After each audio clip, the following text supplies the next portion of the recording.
Oh, right as we went live, I coughed. Hello, welcome to episode 274 of Together BHA. Everybody is sick edition, it feels like. Adam, you have just traveled back from the United Kingdom itself, the place of your birth. How was your trip over Christmas and, well, just Christmas? I was going to say Christmas and New Year, but there was no New Year yet. Yeah, it was crap. Basically, my entire family was a combination of being ill or whatever it was. My child being a toddler, and it was pretty tricky. So a lot of our plans got cancelled for the first part of it. I also had the misfortune of having to watch us play West Ham at the London Stadium, the library. Sure, people have talked about the atmosphere. It was silent for like the first half, absolutely silent. Truly one of the worst stadiums in the country for atmosphere, I think. And not only that, but not to now just kind of rant about that game, the getting out of the place is an absolute mess as well. You're just herded for about 2 hours just around parts of Stratford like cattle. And the funny part also was that I missed our goal. So I was like in the line to get a beer at half time, about to go back out, hear the noise. And so I missed our goal. So I had to watch our goal pretty much on like a tiny little screen after it had happened. So basically I went all the way to London, watched us play West Ham, and saw our goal worse than if I'd have just sat on my sofa in the US to watch it, and everyone was ill. So I've had a great time. How about you? Yeah, phenomenal work. Yeah, I hosted Christmas dinner for the first time ever this year, and it actually went off without a hitch, except that I got a cold. So I'm pretty much on the other end of it now, to be fair. But then I went to Villa last night and just sat in the cold for 3 hours. So now I'm like sniffly again, but like I'm not ill, which is good. First time I think all December I've not been ill. It's the 31st, so we'll take it. I was quite encouraged by what I watched last night, though. We'll get to it, but I was quite encouraged compared to some of the stuff we've been seeing over the last 8 weeks. Robin, are you alive and with us? How are you? Yeah, all good. All good. Similarly, hosted Christmas this year. Quite happy that it's finished at this point. We had 22 with us on Christmas Day. And it was, I don't exaggerate when I have literally just finished the washing up. That's problematic. It is problematic. As soon as you go north, I think of about 8 to 10 people. I'm using disposable like plates and cutlery and stuff like that. Yeah, it should be that. Yeah. In hindsight, that would have been a better option, but it was all good. Other than that, similarly, I was rewarded with a cold as well, Josh. If that makes you feel any better, so it's just what you get. Have to do all the washing up, host it all, and then get a cold. Let's talk Christmas period then. Brentford at home 0-0, Aston Villa away 2-2.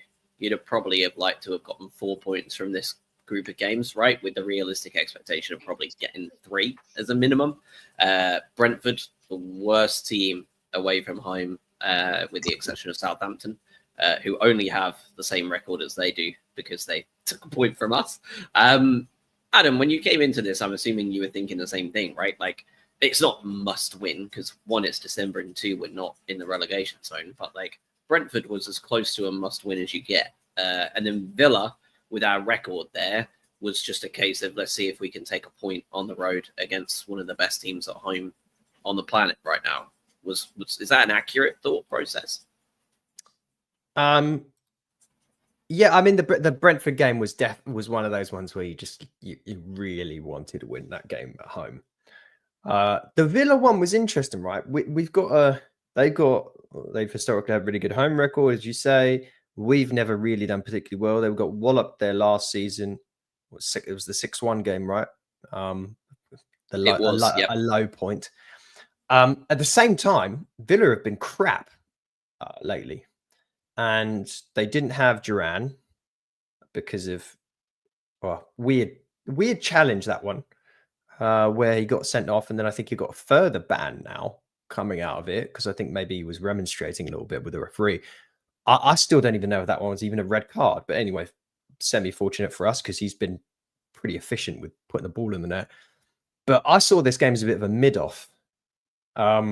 Just like two sides not playing to their capability at all, just slogging it out and seeing what happened. And the game was exactly that. It was two sides not playing particularly good football, running up from end to end of the pitch and just seeing who can sort of make the most mistakes. And it ended 2-2. Frankly, though, I think if there's one side that's slightly frustrated not walking away with 3 points from this game, I think it could be us. And I agree with you after this run of games, which has basically been, I can't remember when we last did a podcast, when I last did one, almost worst case scenario. I know people are talking about how people are overblowing what's happened over the last few games. It's like, well, we haven't lost too many and Hertzler's record's still all right. And we're still in this position in the table. I'm sorry, but we all looked at this run of fixtures at the start of the season and then later on, basically talking about how this is a really important run of fixtures. And this will almost certainly semi-define our season and what it shapes up like. And Hertzler and the team have shat the bed. There's no other way to say it. It's been diabolically poor for pretty much every single game. This was the first one where you started to see something, a little bit of something. And the bizarre part was we play with the three at the back, which has been tragic every time we've tried it so far this season. I can't think of a single time where it's worked.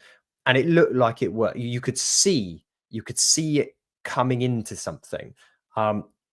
I'm hoping we can refine this over the next few games, get some players back from injury, and I think we might have something here. But it's been a weird one. It's been a weird few games, and even this, including the Villa game. It stretches back beyond just the winless run, though, doesn't it? Because our last win was Bournemouth away, which was Bournemouth and Man City. I mean, it was the 23rd of November, and we've had 7 games since then, 7 winless. At home to Southampton, obviously one of the worst teams in the Premier League, 1-1. Dismantled by Fulham. Really, there was never a point in time where we looked like a team that was capable of playing at the same level as Fulham. Like, that's just not okay.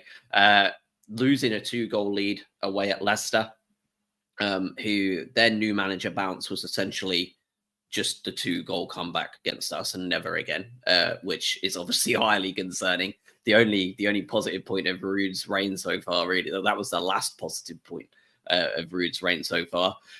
Embarrassed at home to Palace, and then 3 draws away at West Ham, away at Villa, and then at home to the worst away team in the league, Brentford. Obviously, I agree with you. I'm not sure how many positives we can keep taking from the poor performances when we see them. It's getting to a point now where it's really the only thing people are saying that's positive is that there was a couple of individual good performers and we're not lower in the table.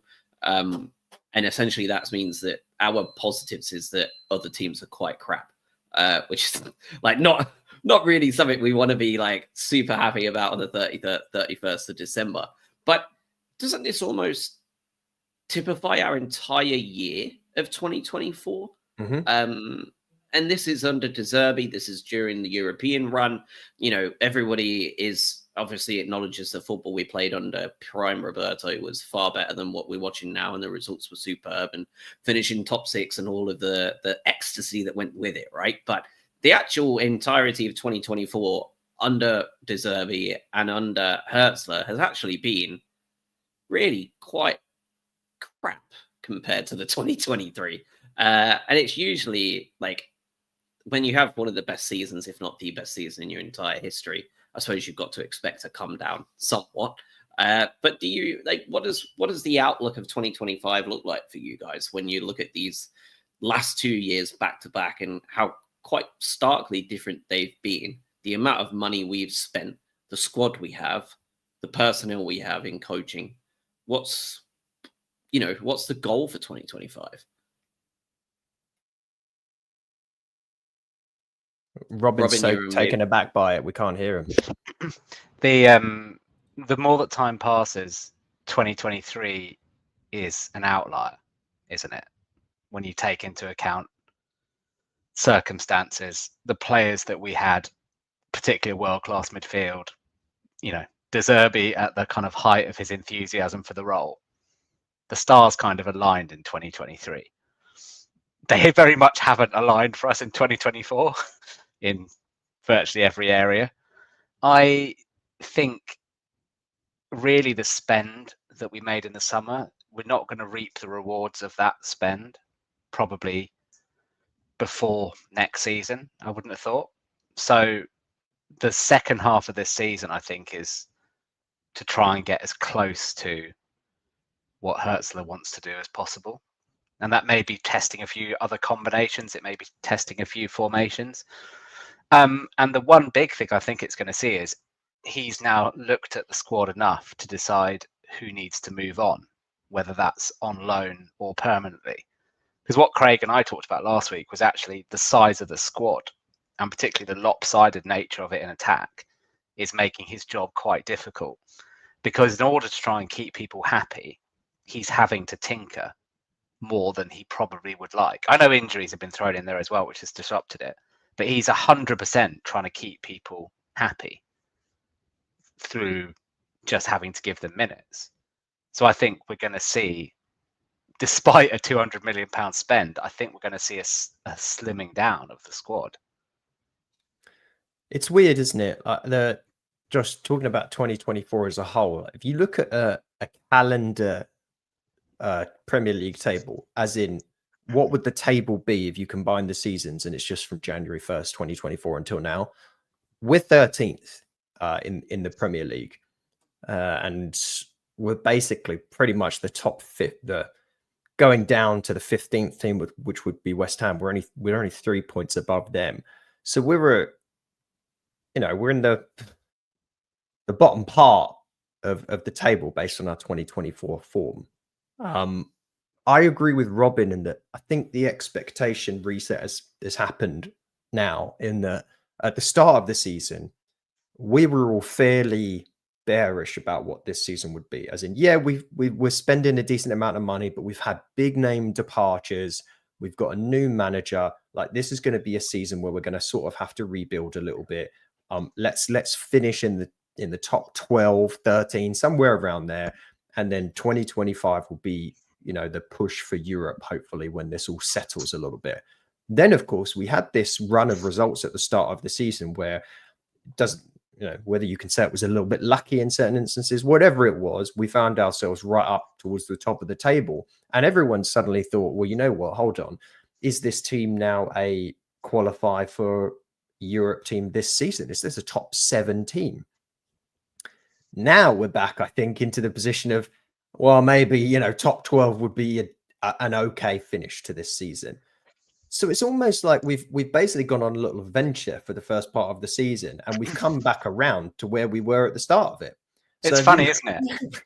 Yeah. You can really look at it in two ways, because I read a thing this morning that had we got all the points from matches where we've been in the lead, right? Which is, I know it's one of these like really unhelpful like counterfactuals, right? But in theory, had we held on to all of those points, we'd be level with Liverpool, right? On the one hand, so you can make that like slightly kind of fantasy argument. But on the other hand, you can go, had we not picked up those wins against those really good teams, we'd had this run, right? We'd be well in a relegation scrap. So the season could have gone in two wildly different directions. So I'm quite happy that we're kind of about where we are. Josh, what do you think about how I feel like the fan base is quite split at the moment? We talked a little bit about this before, especially after the Palace game. There were calls for, get rid of Hertzler and all that. And there was a lot of infighting that was happening.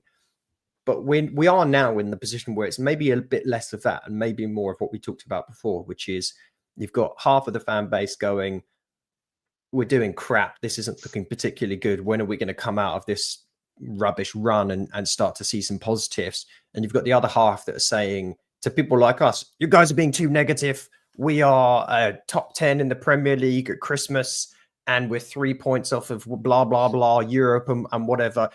It's a 31-year-old manager. Just give him some time. Everything's going great. What? Who's right? Like, I suppose like nobody really. It's like it's really hard to put your finger on it, because the Premier League is also wildly closer than normal at this time of the year. You've started to like even start segmenting the league out most years, like just a little bit. But right now, there's nothing. Amorim went on record yesterday saying that he accepts that Manchester United are in a relegation battle this year. They are on 22 points and we're on 27. So if they're in a relegation battle, we're only 2 bad results away from being in a relegation battle, right? That's the truth. You can say that we are also only 5 points away from the top 5, right? So we are right in the middle of it. We are a couple of bad results away from being in a relegation battle. You have to accept that if you want to be able to tell everybody that we're only a few points away from Europe. So the reality is like everybody's right. It just depends on how you want to look at it. My concern, and has been almost since the start of the season, is that I still don't quite understand what a Fabian Hurtzler football team looks like. And I still haven't seen it in the last couple of games under higher pressure, right? And we are coming towards, we're 7 games winless. Arsenal, if we lost to those, would be 8. And then we'll be away at Ipswich and away at Manchester United, which could possibly take it to 10 before welcoming Sean Dyche for a possible 11. There are some very difficult games there, right? Ipswich just turned over Chelsea at home 2-0. They are not a stupid team. They are turning it around, and they are almost probably going to go down, right? Like, we know this, but like, they are going to take a few more good results before the end of this season. And we are exactly the sort of team that can sleepwalk into one of those results, right? I think that right now, everybody is very much 50-50, like you say. There's a lot of infighting. I think if we get to Everton at the end of this month and we have lost to Arsenal and we've failed to get a result away at Ipswich or United, we are then looking at matching Potter's 11 winless and the history lesson conversation, right, that happened. I am very interested to see what the fan sentiment will be at the Amex against Everton if we fail to win. I'll be there on that day as well. So I'm very intrigued to see what that will look like. Of course, we could go ahead and beat Arsenal, Ipswich, and Manchester United now, and Diego Gomez could score 7 goals, right? Like it's just impossible to tell, and we'll talk Diego here a little bit in a minute. But right now, we're in a really weird position. We're basically exactly halfway through the season. We're right in the middle of the table, and we are 2 wins away from a European challenge again, and 2 losses away from a genuine relegation fight. And there are some big names below us and some smaller names above us. It's just got a feeling of one of those strange seasons where teams finish all over the place. And that I agree with you. That should be worrying. The next month is pivotal for how it's going to go for Hurtzler. Because I'm like, I've been skeptical, right? I think it's that's a very kind way to say it. Let's be honest, Robin. You've wanted Hurtzler out for quite a few. Robin's been in Marseille outside of De Zerbi's door with a boom box. Yeah, it's not Hurtzler personally. I just didn't like the idea of his background when it came to the next manager, and I'm still very much concerned with that. And I think the next month is going to be very, very crucial, because I'm with you, Josh. If you get to the end of January and we haven't won a game and you extend it out to 11, it starts to become very difficult, especially on the back of this whole system debate that's going on, right? That everyone's kind of weighing in on it. And, you've got like articles in the newspapers saying actually the age of the system, as it were, is gone for a lot of people. This idea that you're going to have Klopp and Guardiola being wedded to these very particular systems could be, a thing of the past. And actually, maybe Hurtzler's onto something. Actually, no system is going to be the way forward. So I don't know. We're in a very it's a very difficult place, and I think the next month is going to be very, very, very interesting, because I honestly can't see Tony Bloom letting us drift towards a relegation battle. I can't see it. You know, there's really only talking about the systems. I think we mentioned this maybe a good few months back at this point, about this idea that, as you say, has the Pep Guardiola style that everyone has basically tried to replicate, has it gone away in its effectiveness? And obviously it's easy to look at Man City right now and say yes, it has. But again, the more we zoom out and look at things over time, this could completely turn on its head, right? And we go back to what we could classify as normality. At the same time, if you look at recent form and where things are at over the last couple of months in the Premier League, the top form side of Nottingham Forest, and they're playing, you know, bastard football. Who else is doing well? You've got Bournemouth up there, who, you know, they play a weird sort of blend of football. Arsenal, who sit back under Arteta. There are very few like out and out attacking sides that are doing the business right now in a Premier League that is sort of becoming solid at the back, counter-attack football wins. The exception at the moment being Liverpool, who are just frankly just better than everyone else at pretty much everything. If you look at things when we go back and try and answer that question that we talked about, as in like, well, is this a glass half full, glass half empty situation at the moment with Brighton Hove Albion Football Club? The problem that we have right now is just recency, because I think if we all saw positives out of this system and this setup, you all go, well, it doesn't matter about the results on the day. It's one of those situations where, you know, okay, well, we lost a game, but you tell you what, we saw 60 minutes of really positive football there, and it will come. The problem is that it just hasn't been there over the last X amount of time. If you do a more consolidated form table over the last 7 games of football, so that's going from the Southampton game until now, and I know obviously we're messing with the data a little bit. We're in the relegation zone. We're 18th in the Premier League in terms of form over the last 7 games. We are 18th. Leicester and Southampton are below us. And that is, as we've talked about, you've played Southampton, Fulham, Leicester, Palace, West Ham, Brentford, Villa. The easiest run of games, I believe, statistically in the Premier League over that period of time.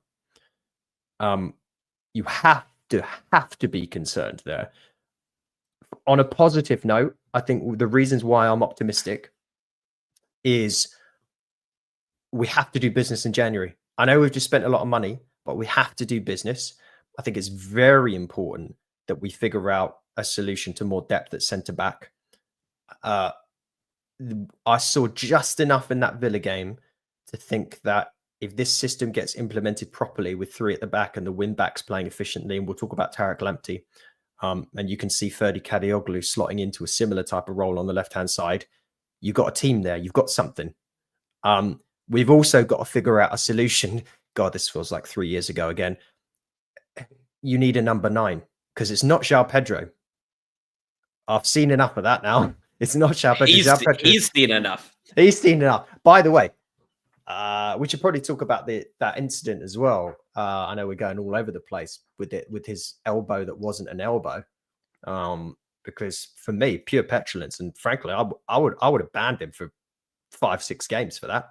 Although Cunha got like 2-game ban or 3-game ban for assaulting someone in the eye. Yeah, so that makes no sense. But pure malice. But you're right. If he makes contact with that, right? Like that's lights out. Like I said to Josh, right? So on a thing, I know we're going back a long time, and you know, Duncan Ferguson went to jail for headbutting someone, right? Like if you make contact with that, like I don't think I've seen something. If that had made contact, I don't think I'd have seen something that violent on a football pitch. Pure fury. For a long time. Fury. You look at that, like the really wind up that he had on it, right? Yep. Like he's very, very lucky he didn't make contact. That's his frustration of basically being completely inefficient over the last few games. João Pedro has gone from being the savior and the best performing player at this club for most of last season and then parts of the start of this season to basically being a liability in the number 9 role. Although 2 assists last night. Yeah, and watching back Sure. those 2 assists, look at where he was. He came in from wide in the first one to create space for Adingra. He chased that long ball down a channel, not a number 9, not nowhere near the middle. And the second goal was after the subs were made. Ruta was allowed to go much more central, and Pedro was then roaming around for the last 15 minutes, overloading both wings and allowing Minte, who's, you know, we've talked about his start to his season, allowed him to look quite dangerous and Mitoma to look like prime Mitoma, right? And that goal came solely, that second goal came solely again from Pedro overloading that left-hand side because he was allowed to leave that 9 position and caused serious trouble all over that side. And they just didn't know how to handle him. And he looked like a totally different player in that last 15 minutes. That's the Pedro that was banging in that goal against Marseille. Like, and it's without clear. Welbeck and Ferguson, right? I'm saying play Ruta up front on his own. I think you get the same problem.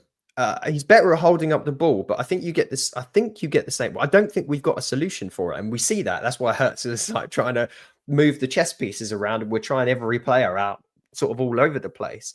But I mean, this is a guy that 3 months ago everyone was going, you know, probably 120 million going off to Arsenal or somewhere, João Pedro, and then, you know, he's been moved into this role and has been shocking. His first touch has been so bad for a guy that has an impeccable first touch. It's been really bad.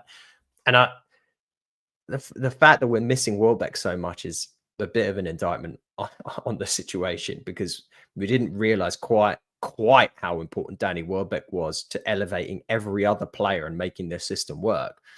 The positive that the real positive that I want to talk about though is what you just mentioned. That second goal yesterday, the second goal with Lamptey. When you're saying, I don't know what Hertzler's system is, I don't know what it's meant to look like. That second goal, I think, is what the Hertzler system looks like. That second goal, and it also makes me go back to the first goal against Bournemouth. I think that's what Hertzler wants. Those nice, quick moves out from the back. You've created space. You get players to then move out of position and create overloads in certain areas, as you've mentioned. Nice one-touch football, and you get the result. We've just seen so little of that over the last few games, which feels like all the players have been wedded into really strict positions. There's not been any creativity, and it's just reminded me so much of the Potable era of not being able to do anything and create any openings against the defense. But we saw something in that second goal yesterday, didn't we? Oh, 100%. It was a great goal. I mean, you're right, because what it is it's one centre-back to the other to stretch it immediately, straight out to Lamptey, who then uses his pace and his width. And you're exactly right, because he's across the goal as well. But yeah, but he's fucking fizz. Talk about positionally. He's finishing that move off as a right wing back, but basically in the sort of on the left side, the left side of the middle channel, basically. So I mean it's a great goal. Yeah, I mean Lamptey starts that attack properly at right back and finishes it in centre forward. That's literally where he was. Like it was. That's what Hertzler wants. That's what he did at St. Pauli, right? Similar types of things. Positions don't really matter. The midfield sort of goes away. You got it at the back, get it up front. Players move up and create opportunities. And this is a guy who most people are talking about, even till now, is Lamptey isn't good enough to play football at this club. Like, get rid of him. He's a bit of a liability. And defensively, we know he's a liability. But in that role, in that environment, he's excellent. And having the ability to then play 3 centre-backs and have right-sided coverage when Lamptey does push up is absolutely massive. I'm wondering... That's what I was going to say, because like, what if you lose the ball? Obviously, we've seen where we're in that situation and we don't score, right? We've seen that plenty recently. We have not been good enough to deal with that situation where we lose the ball and people are out of position and no one really knows who should be covering what space. So that's the big question. Can we become, because Hertzler's system, I think we've talked about before, it's the risk and reward, isn't it? It's very high risk, but you've got to deliver in that situation. When you create those goal scoring opportunities, you've got to be more consistent than we've been. And that's the big thing. And then you've got to become slightly more comfortable being counterattacked. I think you hit on the nail on the head before, which is this 3 at the back system is ultimately what's going to deliver it. But we have to get another centre back in for it to work. Because as we saw with that goal, everyone shifted around. Lamptey's then out of position. If he loses that ball, we, in theory, we're in a much better position to be able to defend it than we've been in other matches.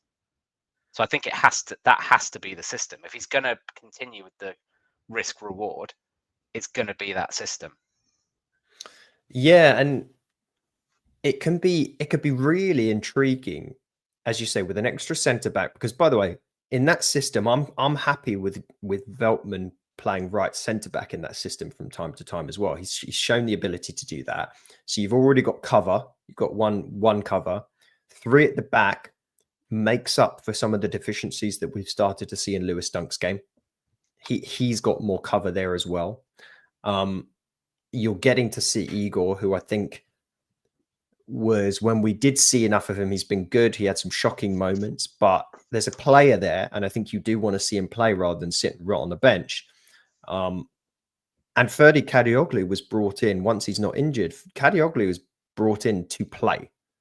Kadioglu is not going to be sitting around anywhere. So how do you fit Kadioglu into this system? They want to play him on the left side from what we understand.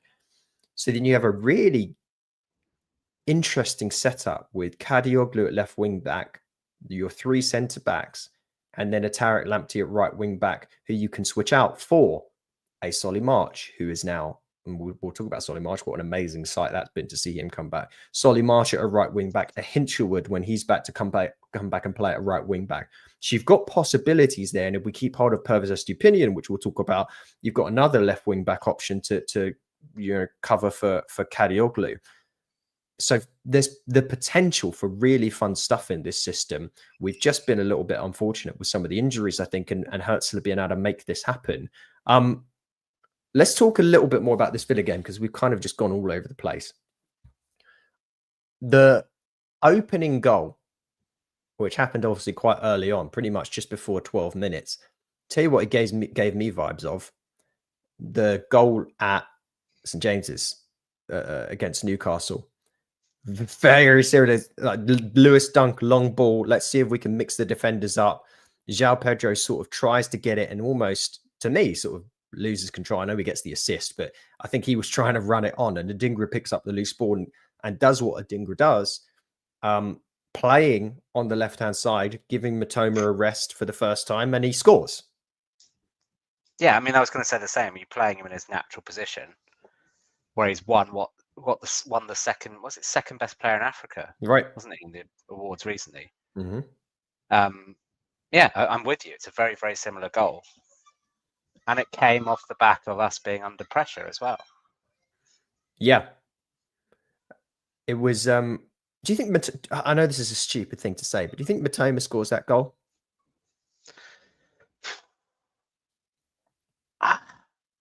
Recently, probably not, because he's been a little bit hit and miss. But then Adingra, we know it's really difficult because they're both capable of putting that in the top corner, but they're both also capable of putting that into the road behind the stadium. Yeah. So I don't know.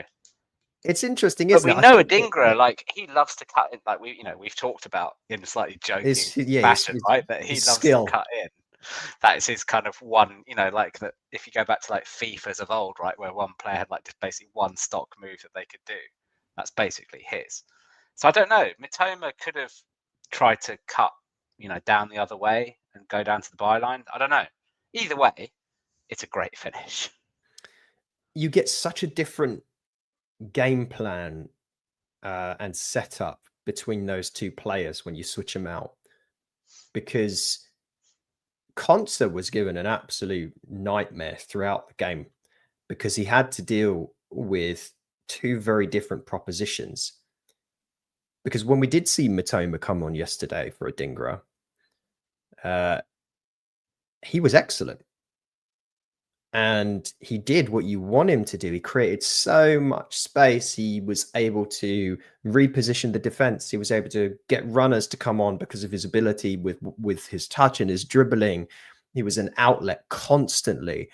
Offers you so much more in that regard than Adingra. Adingra is way more direct, isn't he? Matoma is a very indirect player, and Adingra is just like, give me the ball, and I'm going to run at you, and I'm going to cut back inside. I'm going to try and make something happen. Matoma is, give me the ball.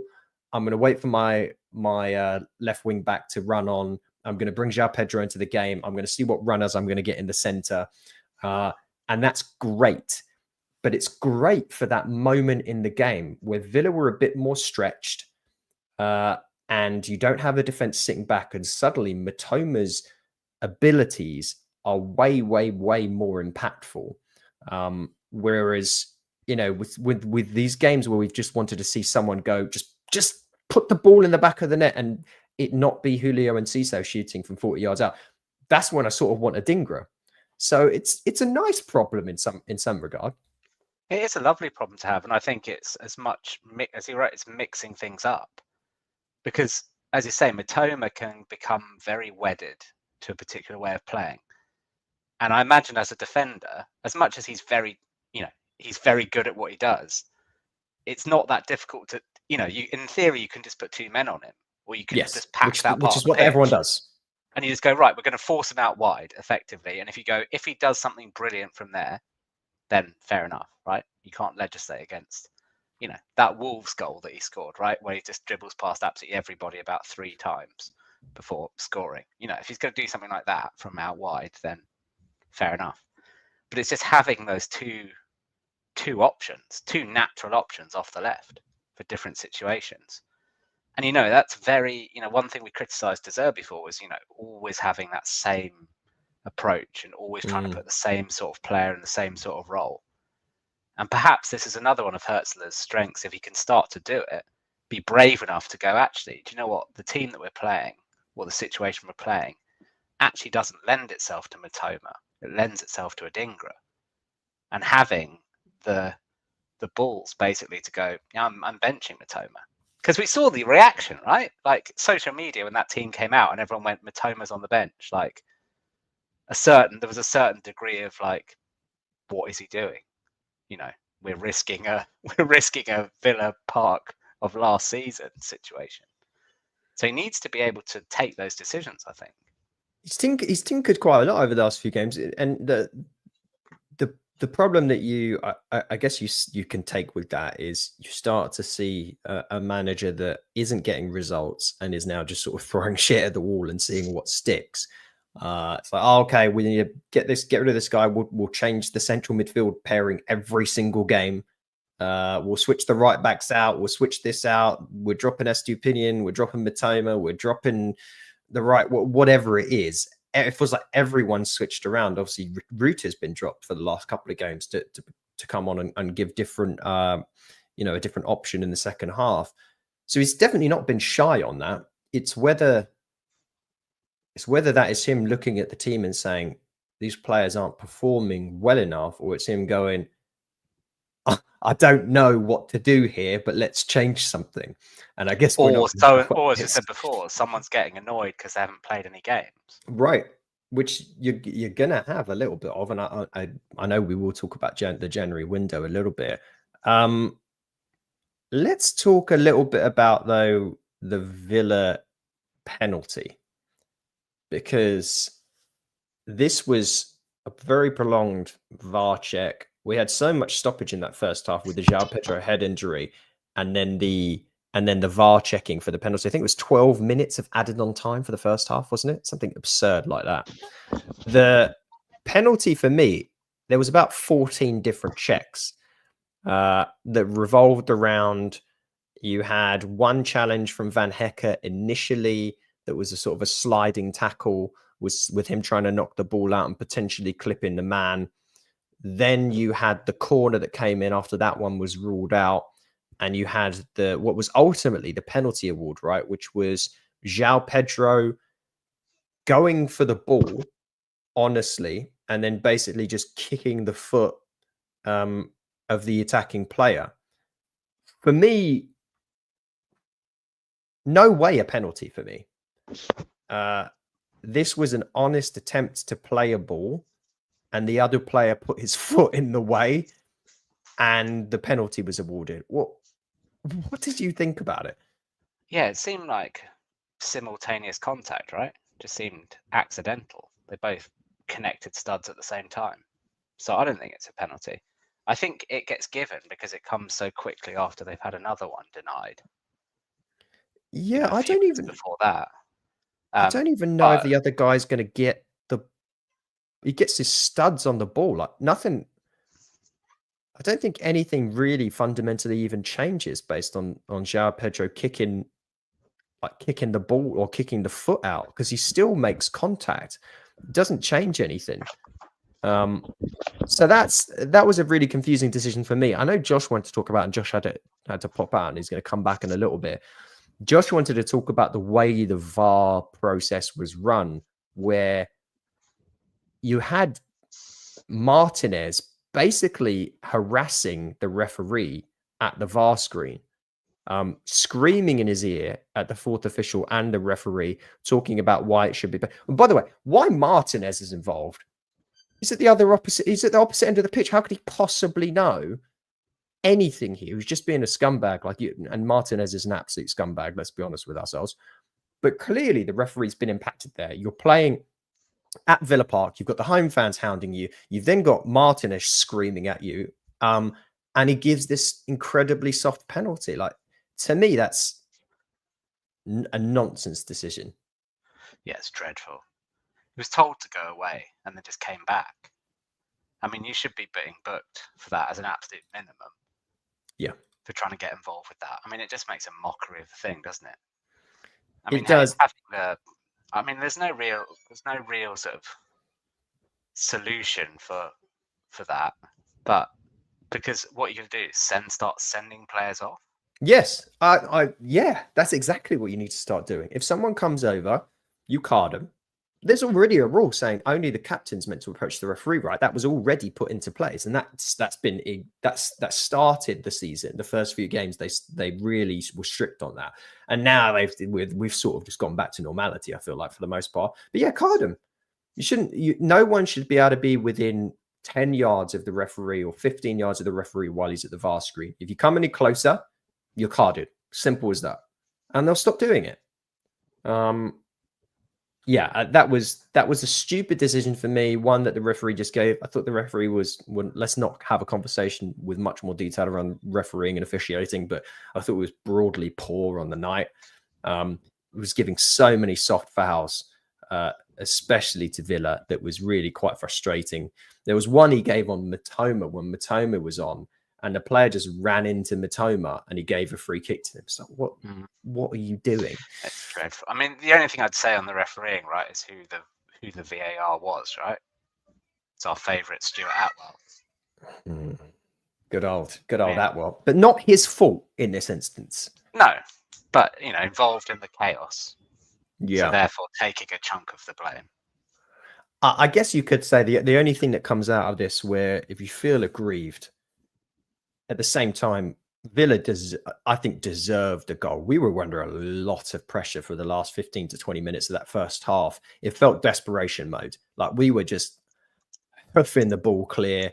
All of the game plan went out the window for the last 20 minutes of that first half, where any Herzl or De Zerbi ball and any play out from the back was gone. It was just, if we see the ball, you smack it upfield, and it just kept coming back and coming back and coming back. Like we were rattled, and I think we were quite fortunate to honestly not concede a second goal in the first half.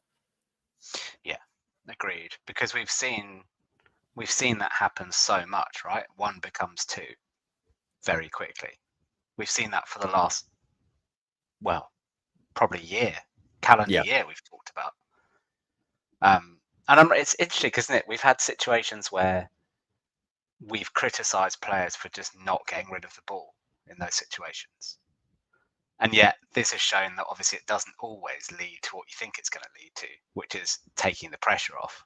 Because that only works if you can actually, hold or win the ball back further up the field. Yeah, if you're Forest, it works because you've set the system up to function like that, and you've got a big body in Chris Wood up top who's able to, channel some Alan Shearer of yesteryear and play smart back to goal football and hold up play and allow your runners to come on.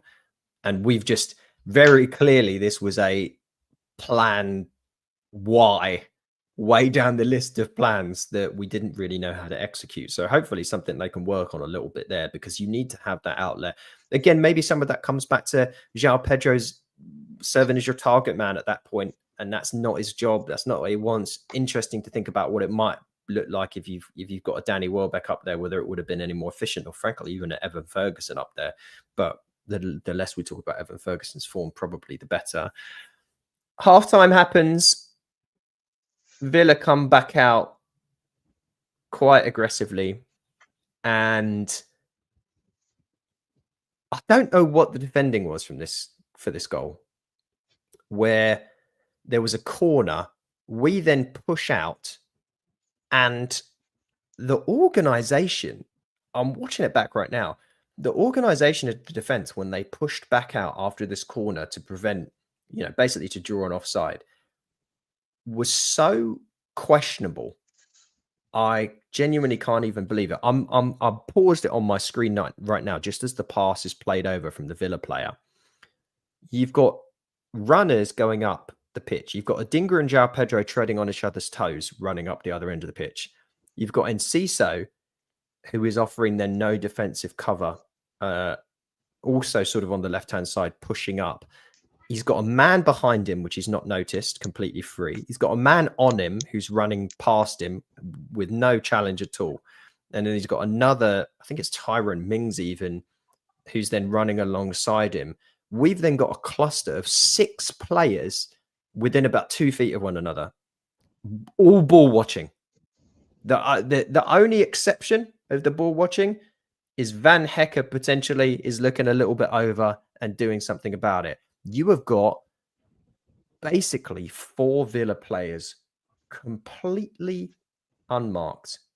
And it happened to go to, what's the name of the Villa player? Can't remember his name. Scored. Rogers. Yeah, Rogers. Three of them could have scored that. Any one of them. I mean, we laughed at Man United, right, for the winner that we scored this season, where they did exactly the same thing. We took them to the cleaners for that defending, where João Pedro scores, right? But similar, there were about 3 players that could have scored that goal. It's slightly irritating because set pieces, both attacking and defending, was one of the strengths of the Hertzler, Sampaoli era, if you want to call it that, right? Yep. And I think we have become a little bit, in general, I think, he had a low base to work from, right? From an Albion point of view, because De Zerbi, that was not his strong point in either box. So I think I have seen some improvements of it, but I don't know organisationally whether it's because we keep, we've trialled 3 at the back. I don't know whether the fact that we're tinkering so much makes it difficult to establish a regular approach to set pieces, but it's not quite there yet, if we can be polite like that. I think there's certainly an element of that. You had Eagle was the furthest right during that whole process. Van Hecker was the one that was then moving over to the left. I think it's one of those ones where they've been marking up for the corner, followed their man a little bit just based on where they were set up, then pushed up without thought of the ball then coming back in, and everyone was basically out of position.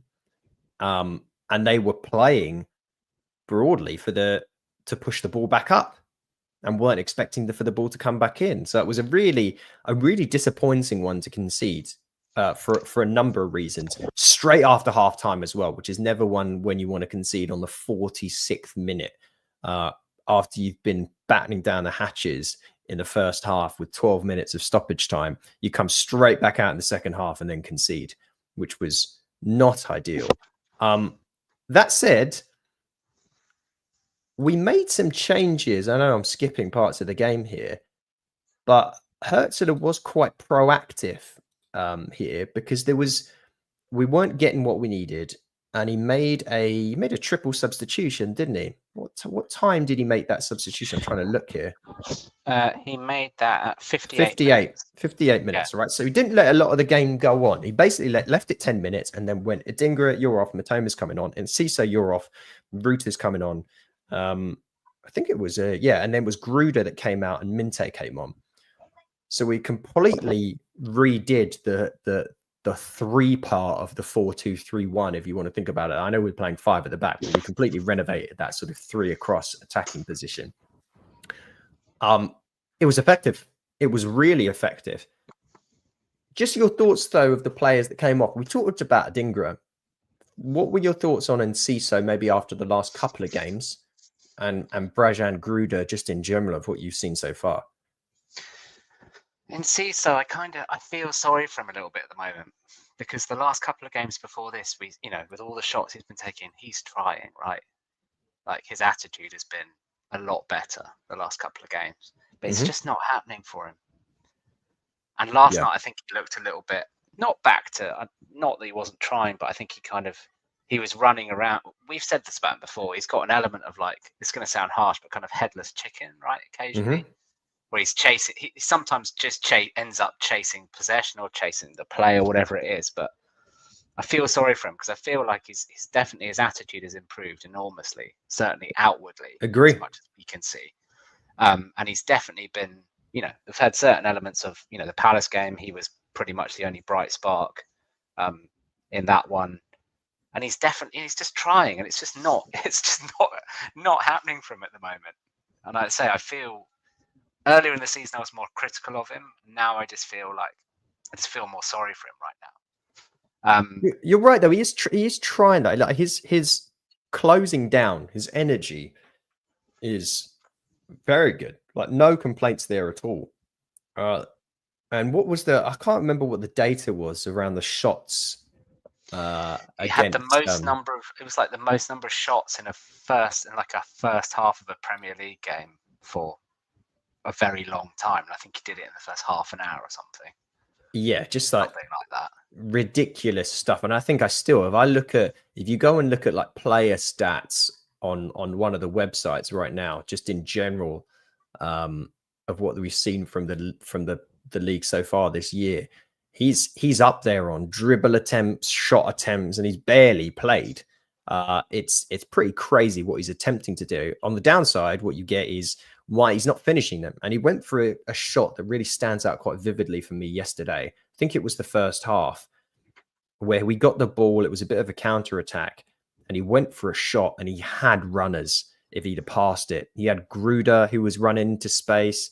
He had someone else running over. Basically, there was 2 balls on that he could have played, and he went for the shot instead. And it was like a curved attempt that was fairly comfortable as a save for Martinez. I don't know what to think about Enciso at the moment. I like that he gives a slightly different option, but for me, when Ruta came on, Ruta was significantly more impactful immediately. Ruta's ability to wriggle out of tight spaces with the ball and hold off a player buys us so much time when we don't have a player like Danny Welbeck that does such a good job of that typically. Like Ruta's one of the only guys on the team that can buy us 2 to 3 seconds to get runners ahead, rather than just playing a one-touch pass backwards and then nothing happening. Agreed. I mean, in Enciso, like, this is going to sound like such a kind of like Brexit argument, right? But do you just feel like he's a player that just may not be suited to the Premier League, like attributes-wise? Do you know what I mean? In the sense of, like, you get certain games where, like last night, you just feel like it's really difficult to put my finger on it, because you go, he's such a talented player, right? You can see that. And you can see that he's kind of putting in all the effort in the world in a lot of games. And yet he's still, in a lot of ways, ineffectual. And it's really difficult to kind of put your finger on, like, what could he do? If you're Julio Enciso, right, and you're sitting down at the moment going, what could he do differently? If you're Hertz having a conversation with him, like, what can he do differently? He's like, his work rate has been great. He's been, maybe it's like you say, he needs to get slightly better at when to pass, when to shoot, what Yeah. scenarios. Maybe that's it. But it's really difficult because you go, I can see why in his shoes, I can see why he'd be frustrated because it's like, it's just not, it's sort of not happening for him. It's really intangible, I know, but it's just, something's just not quite there for him. Yeah, he's still so young, and I just don't. He's not had a consistent run in the team to be able to ever really show what he's capable of. It was a tough first half yesterday, and obviously he was hauled off with only 10 minutes in the second half. So it's sort of harsh to really truly judge him there, but you can't really just say be better, like shoot better. No, that's what I mean. It's really, it kind of is that. It's basically get better at deciding when to shoot and when to pass. Yeah. But then we've had, he scored those 2 absolute bangers, right? The Chelsea and the Man City ones. And probably in neither of those situations where was anyone going shoot, right? Right. That's the bizarre thing, right? We know that he's got that in his locker. He knows he's got it in his locker. So if you're in that position centrally, 25, 30 yards out, probably you've got 3 or 4 viable passing options, right? So everyone is probably, if you look at it very, like that, you go pass. But then we know he's got this X factor to put it in the top corner. So you sort of don't want to rein him back from that. But at the same time, you want him to kind of, it's really difficult. It's really, really difficult to decide. Well, we get back into the conversation we had before about systems. You almost like, you kind of want to pep him a little bit, as in, and it's horrible to say this because we've seen what happens when you pep a player, if you want to take that as a verb, in Jack Grealish. The Jack Grealish of Aston Villa was, and then Ciso playing out of his skin and he's going round people, he's taking shots on, he's scoring goals, he's just, he's dynamic. Just loving life, basically. You lob him in the pep system and he's just, go on then, mate, create some space and just pass the ball. Don't shoot ever. And it's almost like you need a bit of that within Ciso. You need discipline.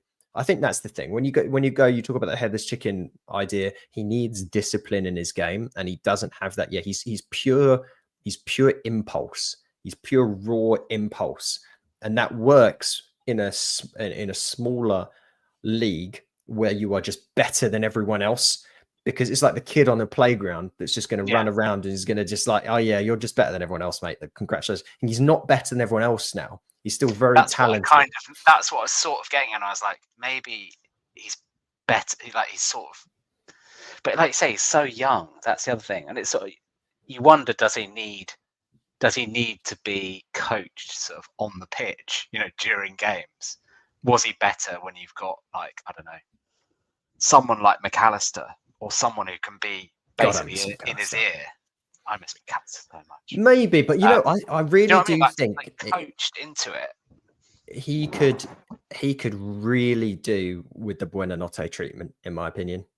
Could really do with that, because what a player Buonanotte has come into this season, playing in different circumstance. We've seen what can happen there. That's now a player that you want back.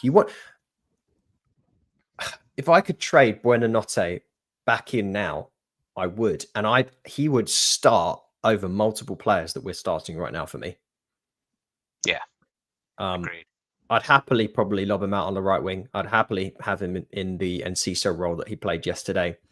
And if it doesn't work, you bring in the Ruta or whatever it is. Gruder, what's been your thoughts on Gruder? Because it's almost on the right hand side, we've got a similar setup as we do on the left. No one's as good as a Mitoma on the right hand side. No one's close to a Mitoma, but you've almost got Gruder, who is in the Mitoma mold. Slightly tricky player, is able to go around someone, will slow the game down a little bit and be a bit more thoughtful and bring on some runners and look for a pass. And then you've got Minte, who will do the opposite of all of that, and will just basically try and run as fast as humanly possible down the right side and make something happen just by pure entropy. neither one of them has been particularly great so far. No one's nailed it down. I mean, I think Gruder needs. I like him from what I've seen. He has drifted in and out of games a little bit, but you get that with a lot of wingers, you know, of a much greater age and much greater experience. So I think we just need to persist with him. Definitely. Yeah.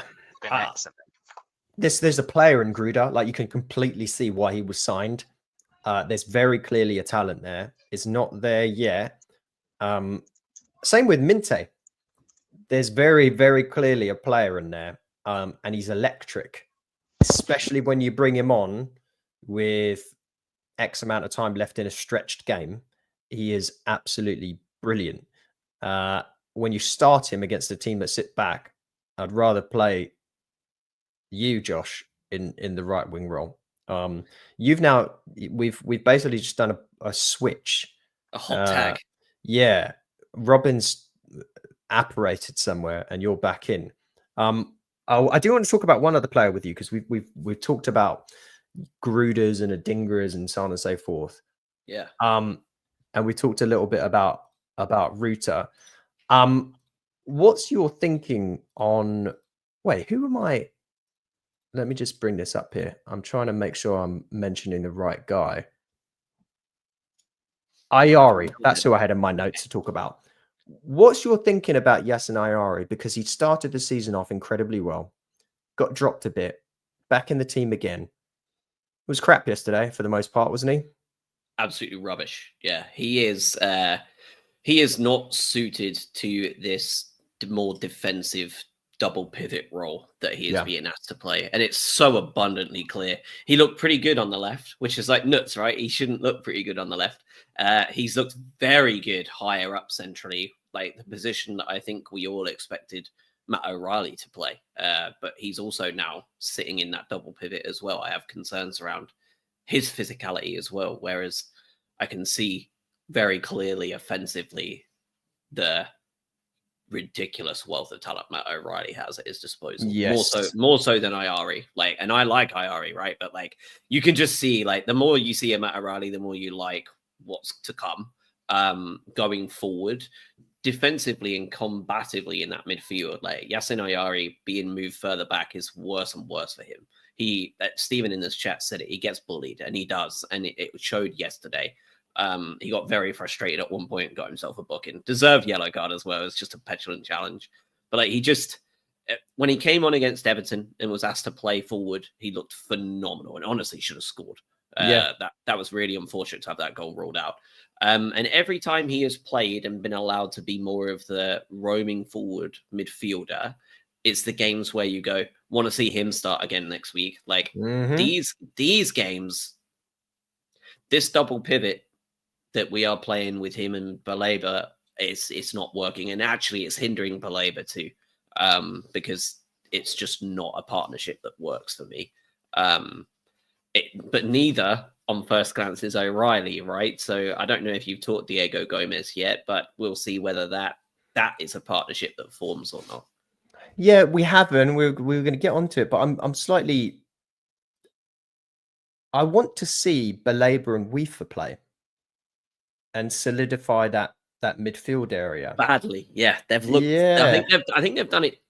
I've had 2 games, and both games. I mean, that West Ham game, like that was my biggest takeaway from that game, was actually those 2 until Weaver went off, which then led directly to the equalizer, right? Like until that point, I think if Weaver stays on that pitch, you witness a win there, and that winless run we're talking about doesn't exist, right? Because we've had a couple of poor games and then beat West Ham at home, like done, like away from home, done.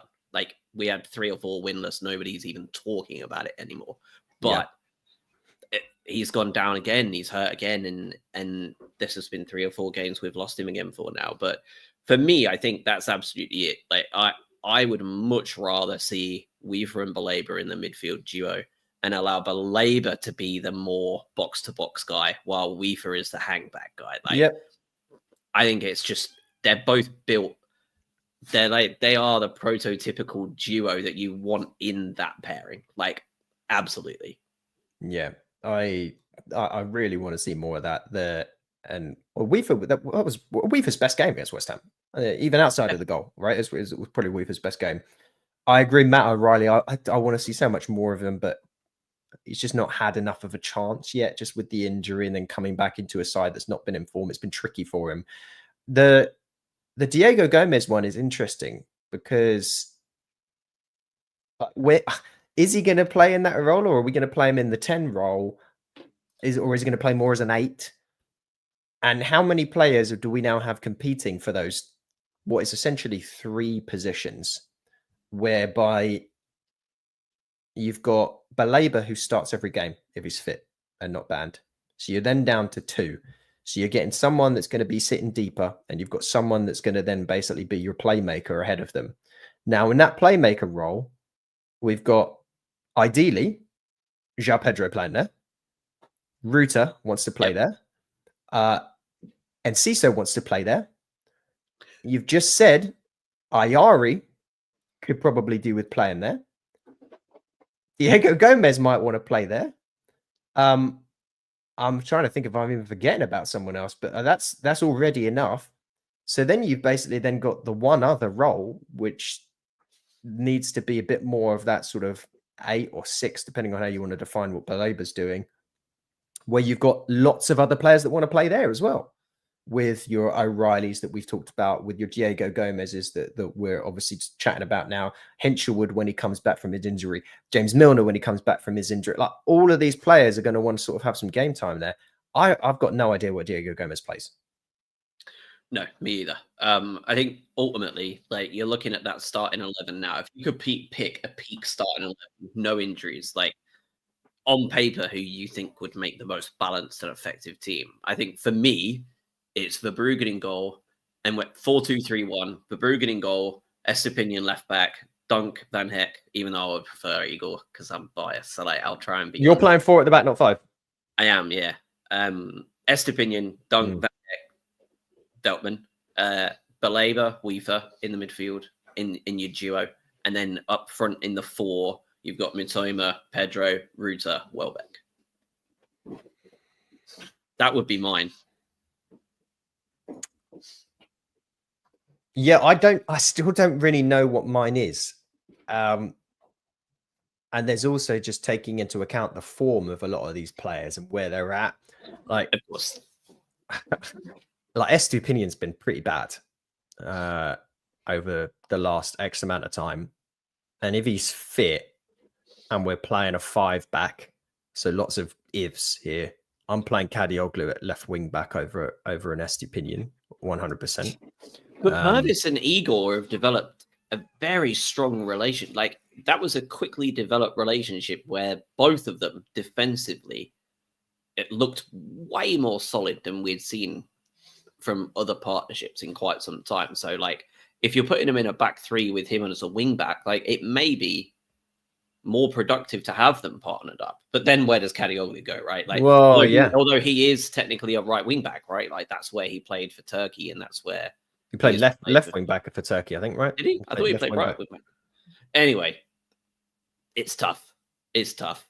Diego Gomez is a weird one though, because I've been going on a couple of the stat sites today, like your stats bombs and Smarter Scouts and stuff, and his data is very weird because he is basically exactly in the middle of Ayari and Baleba in defensive output in the MLS.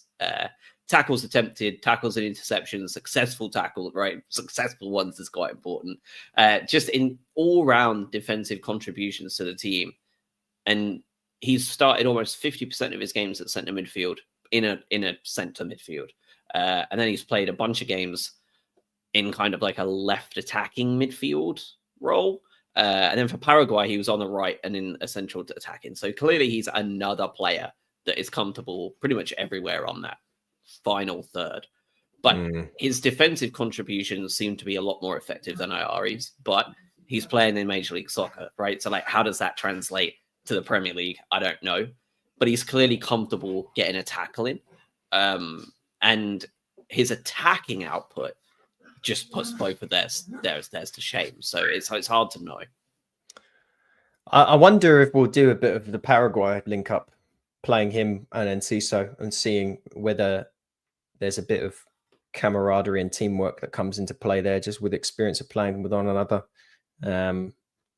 But I don't know. And again, we're excluding then Matt O'Reilly from a lot of these conversations. I don't think Matt O'Reilly was signed to sit on a bench. Matt O'Reilly was signed to start, in my opinion.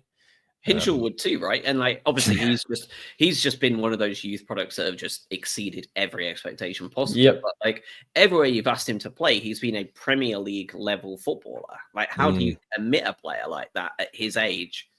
English, homegrown, right? Like, it's already getting noticed by the youth projects of the squad, like national team.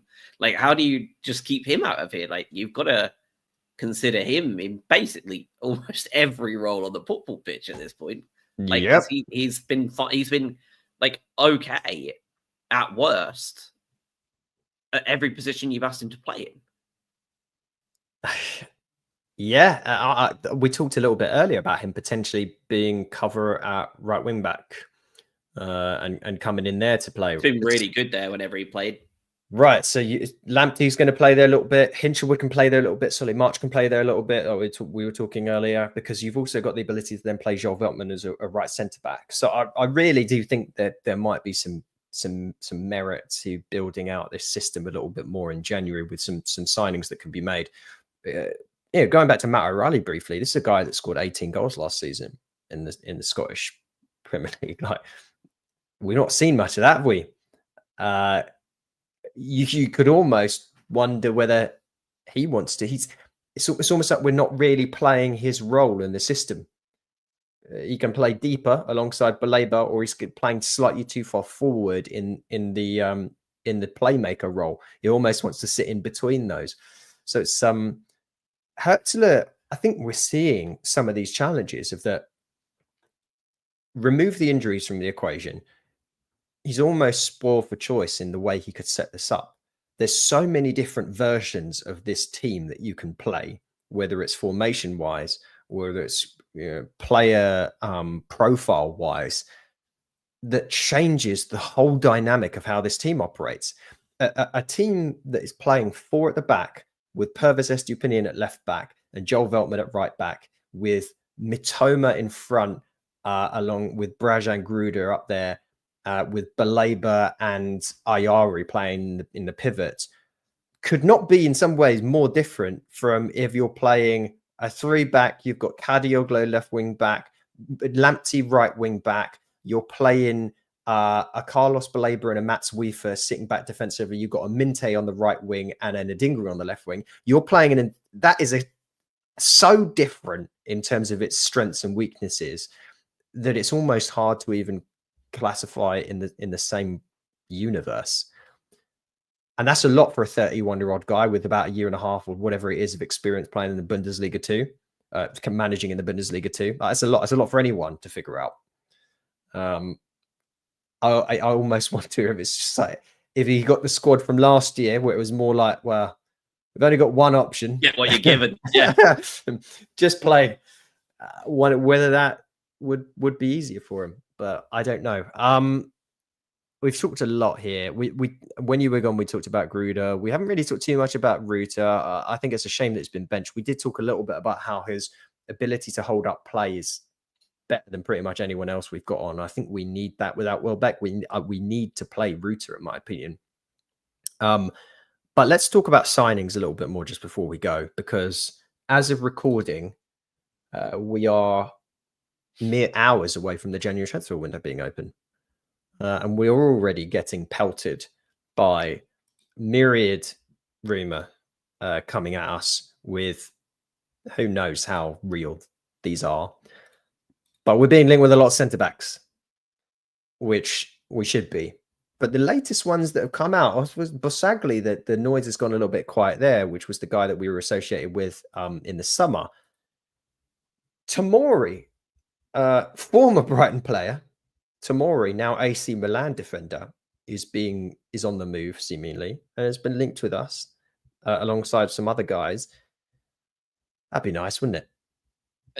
I said it in the chat last night I think you posted it in our chat last night. Like, no notes, signing. Like, I don't care. Like, there's literally no other review. Fantastic signing. Like, literally every single part of him is what we need in a centre half. go get him. Like, there is no other review needed. Like, if he's signed, like, it's a 9 to 10 out of 10 centre back signing. Like, end of review. Like, that's it. Like, can't wait.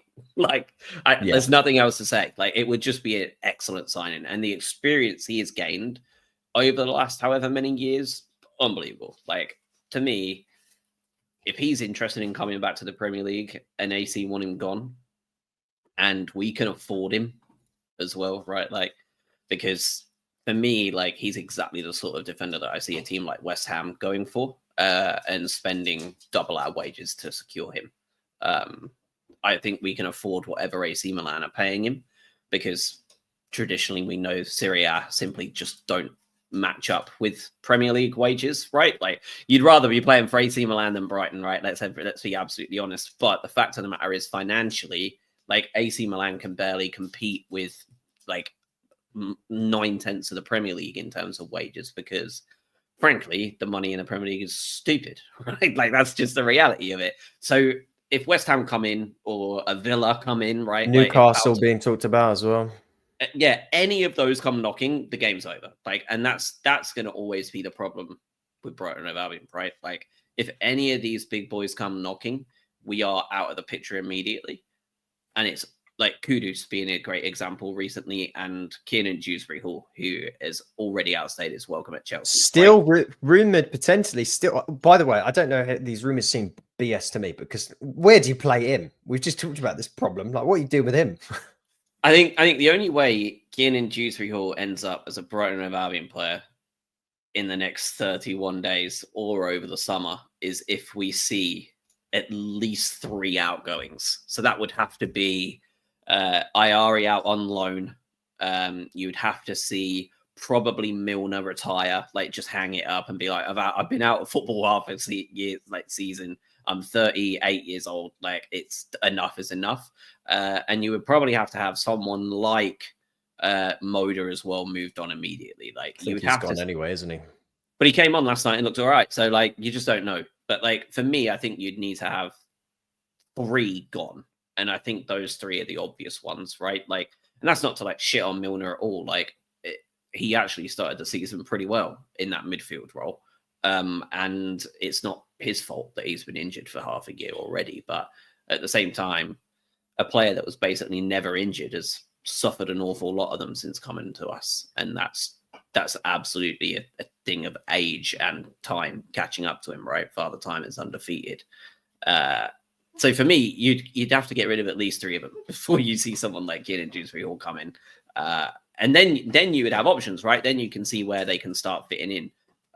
But until then, there's no chance he's coming anywhere near us. The entire transfer window of January, if we choose to do business at all, because I won't be surprised if we don't, because that is just the way they are in January.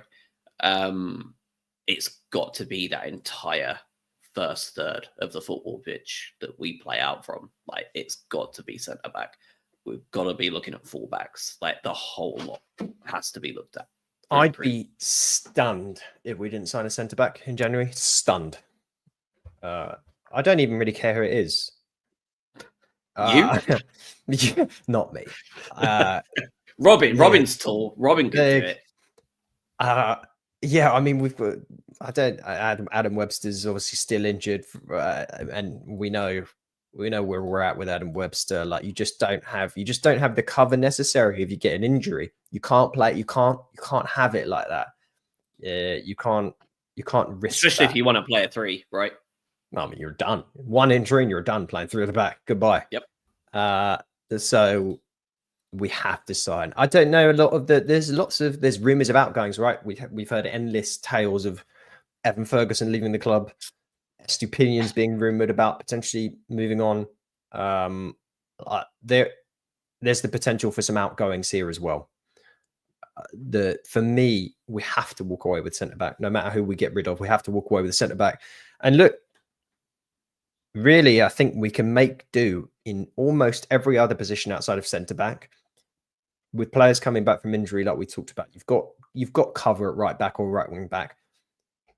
If you lose Estupinian, you've not got too many options at left back or left wing back. So if you move Estupinian, you need someone else to come in there. You just don't have the players. you're stacked centrally. When you're from the double pivot upwards, you're stacked centrally right up until that number 9 position. You've got plenty of left wingers, you've got plenty of right wingers, you've got plenty of holding midfielders, you've got plenty of 6s, 8s, 10s. You don't have a 9 without Danny Welbeck. We do not have a number 9. Ferguson is not doing it. He's a liability when he plays, and if he's gone, well, it's not even an option. We're not. I do not see us signing a number 9 in the January transfer window. So that will continue. That will continue to be a challenge. But you've got to hope Danny Welbeck comes back and can play, or Hertzler figures out another solution, and you get goals from elsewhere, which is what we've been lacking at the moment. But you have to get a centre back. Have to get a centre back for me. Would it be enough for you if Olivier Boscagli signs a pre-deal for the summer and that's it? Well, I mean, yeah, I mean, happening because he's out of contract in the summer. He's not renewed. I've just checked. He's still not renewed. So he's absolutely going to be looking at his options in January. We're obviously keen. He's exactly the sort of centre half we want to sign. I wouldn't be surprised if that is a deal that's done in January, similar to the way that we've done others in the past, right? To bring them in the summer. So if it was me, I would say that if we're bringing in centre halves, I think you've still got to bring in more than one anyway. So I would agree with you in that if we bring in Boscagli on a free, which would be nuts as well, by the way. Yeah. Bring him in on a free in the summer. I think we still need to bring someone in now. And if you bring in Tomori now and Boscagli in the summer, right? Like then your entire back line looks entirely different. And unfortunately, some people, right? Like that are still very like sentimental. The Lewis Dunk succession chain is immediately apparent to everybody, right? Like we'll be getting to the end of this season where almost everybody is unified in that there's no place for him to start when you have Tomori, Boscagli, Van Hecker as a back three. You need to protect him in a 3-back at the moment, and not him with just Van Hecker is not enough for me. There's too much liability. Play the 3-back. Let him then have the cover from the other centre backs, and let him do what he does particularly well, which is make challenges, intercept, but also create goals. Again, the first goal yesterday was because of Lewis Dunk's long ball. We talked about how he did that at Newcastle. He does that a lot. Like there's still a lot of value in Lewis Dunk, even if his legs are going or gone. He just needs to have the right system surrounding him. Boscagli, a pre-signing for the summer, awesome, yeah, great. But like, it comes back to the boring answer of what are the expectations of the ownership of this club and what are the expectations of the fans for this season. If you don't sign a centre back in this window, you're saying your expectations are a bottom half finish or lower top table outside of Europe finish. If you're okay with that, I'm okay with that. Sure. But if you actually want to push on and make something happen this season, you have to sign a centre back. Because if not, to me, you're basically saying we're giving up a little bit on this one. We've seen enough. We've not been good enough. Do you think that will be enough for Tony though? £200 million. That's what I'm saying. And an innovative young manager. Do you think that? But like coming to like his job security, right? Like, does that lead to questions of like, I spent £200 million in the summer. I expect better. I don't trust you to spend money on a centre half. I'll do it in the summer. Ship you off as well. Like, what does that look like? Because like that's a lot of money he's spent. What is his what were Tony Bloom's expectations at the start of this season? Because I remember going our first podcast with our preseason predictions were everywhere from 8th to 13th. I was the negative Nancy in 13th, and I think Craig had us in 8th, and I think you and Robin had us 9th and 10th. Like right, so like clearly a very like. At the end of the day, mid-table, whether it was lower or higher, we expected to be mid-table. Where do you think Tony Bloom thought we were going to end up when he spent that amount of money? And what does that mean for like this playing staff? Yeah, look, only he can answer that, because you have no idea whether he sat down with Barber and Weir and Hertzler and said, "Look, mate, we're spending a lot of money here. We know it's not going to happen overnight. We know you're not the finished product as a manager. We know most of our players aren't the finished products. Let's do what we can this season. Let's make sure it's not a bad season. Just finish respectably somewhere in the middle of the table, and then we'll push on. Next season, we mean business, and we want to see something in the second year. If we don't see something in the second year, it's curtains. Or, yeah, did he say, we've just given you an incredible opportunity. We spent a crap ton of money. You do not have excuses with the personnel that you have at your disposal. Go make something happen. If you don't finish in the top half or top 9, top 8, this is a failure. I have no idea what he said there. Typically, the truth lies somewhere between both options, right? I would imagine if I can put myself in being in the shoes of a billionaire gambler, which is quite difficult to do. You're just a poor gambler. Yeah. I would imagine that he is very disappointed. Bloom is very disappointed in what he's seen over the last 2 month plus from this team. Prior to this point, I think he was probably ecstatic at where we were in the table and some of the performances that we're seeing out the players. And right now he's probably sat in this slightly unknown territory like we as a fan base are going, is this the right guy long term? And if it is, do we invest now or do we invest slightly later? I think that's probably the conversations that are happening right now. I think he's probably doing the same for the playing staff too, right? Like he's looking at it and going, I've spent a lot of money and not utilized it in a way that I could have done, right? And Tony Bloom is as close to perfect as an owner as you can get, but he isn't perfect, right?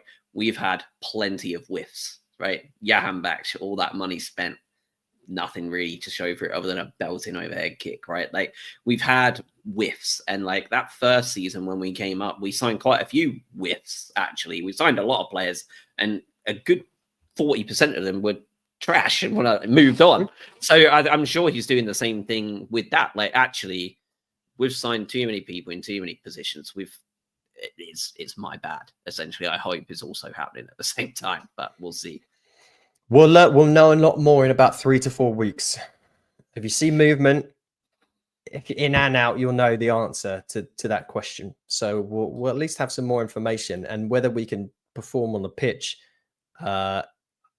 basically over this next game for Arsenal, which happens this Saturday, because we then get a break.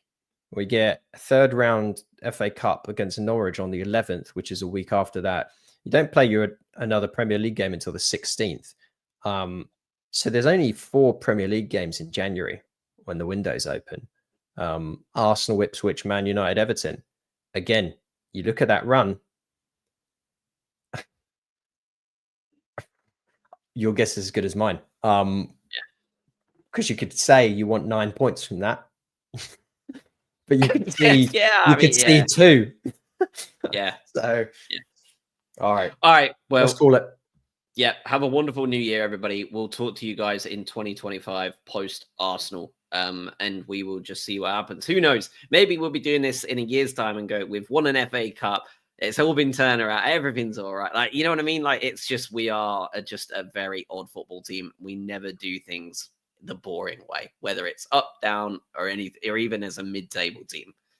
The Albion are not boring. That's for sure. Indeed.